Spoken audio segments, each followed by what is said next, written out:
చూడండి, పద్మావతి వస్తోంది. అదిగో నగలు పెట్టి చూడండి.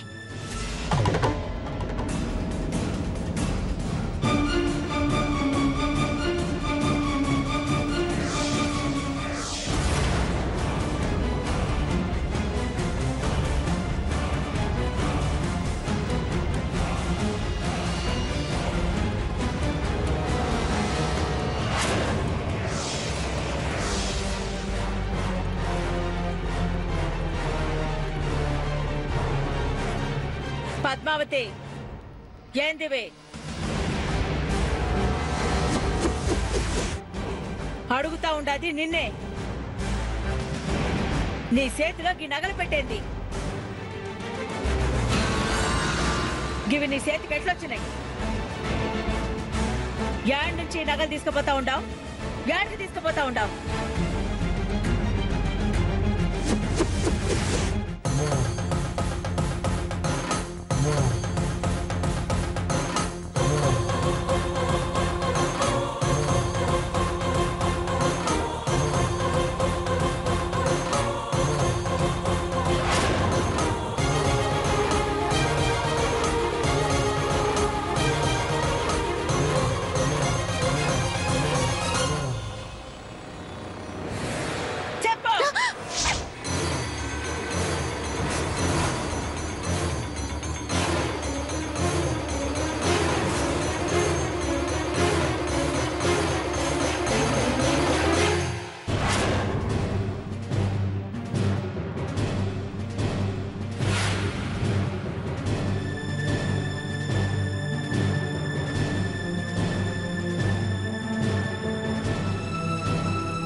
అది ఏంది చెప్పు.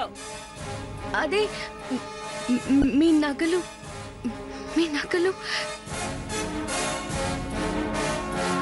చెప్పవే పద్మావతి. దుర్గా ఇంత ఇదిగా అడుగుతా ఉంటే చెప్పడానికి నీళ్లు నవ్వుతావేంది? ఈ నగలు నేనే నీ చేతికిచ్చి దుర్గ గదిలో పెట్టమన్నానని చెప్పు.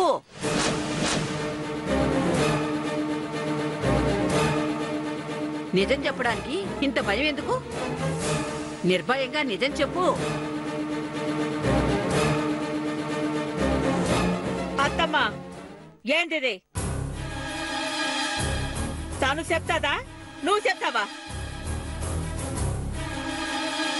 అదేం లేదు దుర్గా.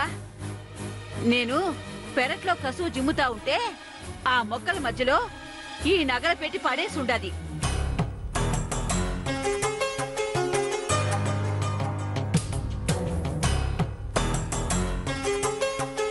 గది నేను చూసి తీసినా ఈ మట్టి చేతులతో దాన్ని తీయడం ఎందుకని పద్మావతిని పిలిచి నగలు పెట్టి తీసుకెళ్లి నీ బీరువాలో పెట్టిరమ్మని చెప్పిన.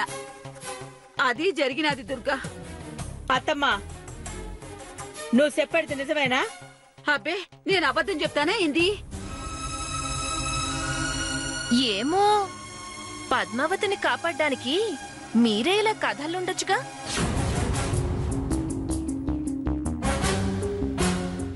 అంటే అది నా బీరువాలో ఉండాల్సిన నగలు పెట్టే పెరట్లోకి ఎట్లా పోయినది?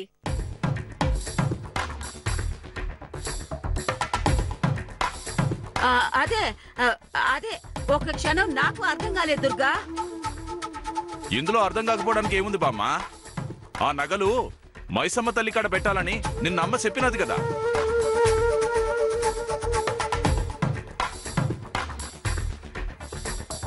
గట్ల మైసమ్మ తల్లి ముందు పెట్టే ముందు ఇంట్లో ఎవరైనా చూస్తే పట్టుబడిపోతామని ఆ తీసిన వాళ్ళెవరో గుట్టు సప్పుడు కాకుండా ఆ నగల పెట్టని పెరట్లో మొక్కల దగ్గర పెట్టుంటారు.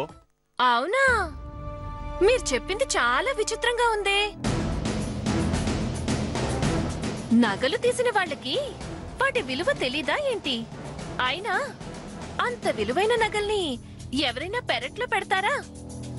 అసలు ఆ నగలు పెట్టే పెరట్లో దొరకడం కాదు, ఏ వంటగదిలోనో దొరుకుంటుంది.